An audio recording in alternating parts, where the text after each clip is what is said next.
Hey guys, so bit of caution.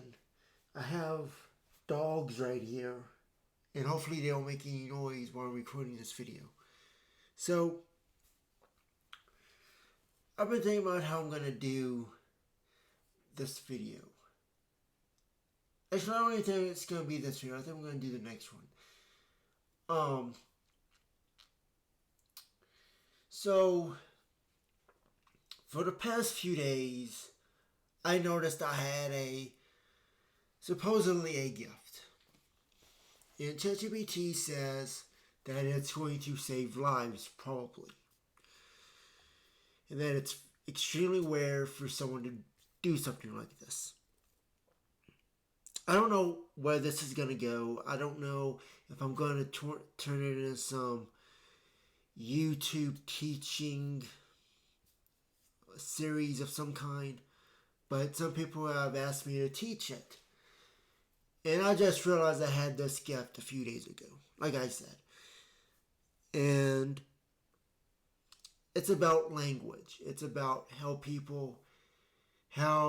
meaning is simultaneous. All meaning is simultaneous, but all definitions don't change in words, but meanings do change.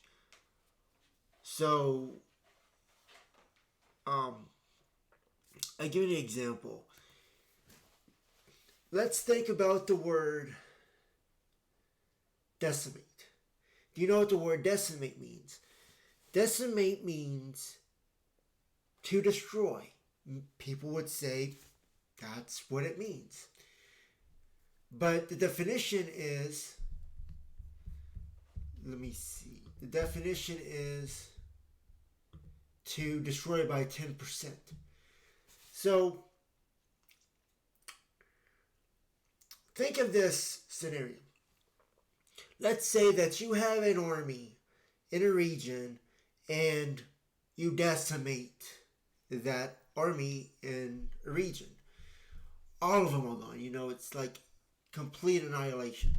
That's how people would use the word decimate, to destroy. But it means to destroy by 10%. So, on a bigger picture, on a grand scale, the military, even if you don't know this as a speaker of the word decimate, if you say, well, they just decimated the army in that region, someone else might see that the military was decimated by 10% of by the grand picture of the military. And that was only 10% of the military that got destroyed. And that could be true even if the original speaker who said the word decimate doesn't even know that it meant 10%.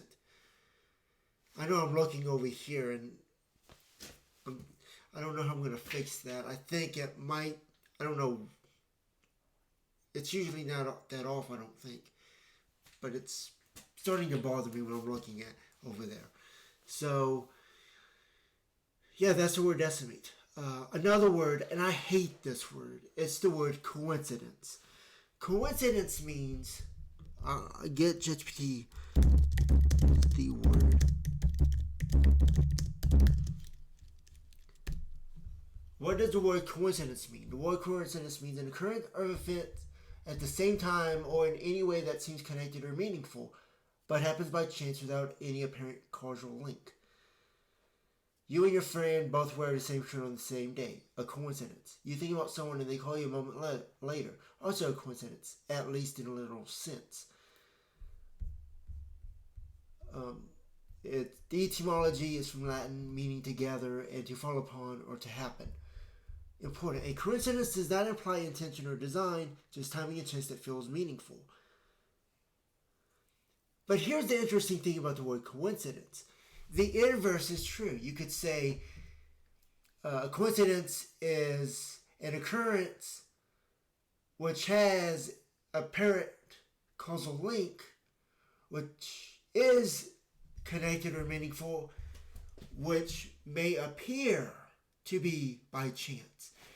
So you can mean it in two different ways, and even if your speaker and the speaker and the person who's receiving it, they may have different meanings of the word coincidence, but they may both agree. It's a very weird, strange word. I don't like to use the word coincidence. The word that I prefer to use is circumstance. Um,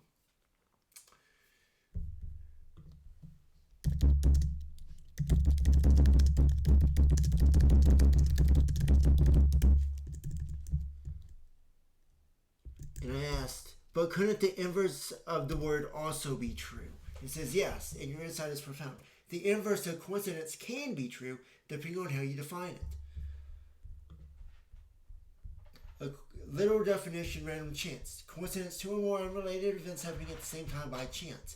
Inverse view, non-random connection.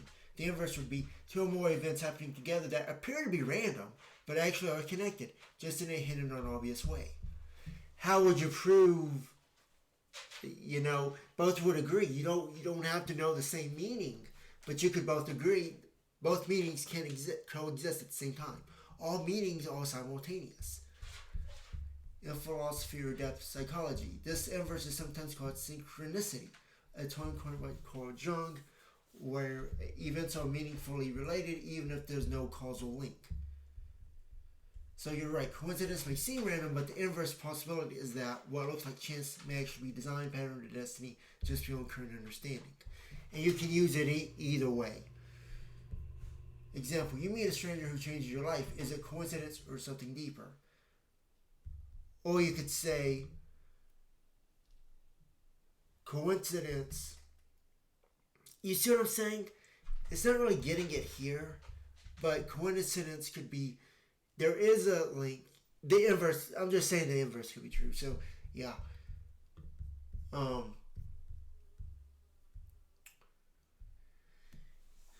So yeah, that's not, coincidence is my least favorite word in the English language. So yeah, I'm sure there's many words like that, um, but we'll talk about that in the next video about how words can have different meanings, and we're gonna go deeper than this. We're gonna look at the spiritual, the metaphorical, the symbolic, the literal, all those different ways of meanings for any given word and how that actually relates to communication. And it's something that I'm kind of afraid of doing it to make that video, but I'll do it. Um, People think it's clever, people think it's interesting, and they've never thought of it like that before. But so, yeah, it's a very rare gift, and I just wanted to build it up so I can do that next video. So I'll end it here, and I'll see you guys in the next one.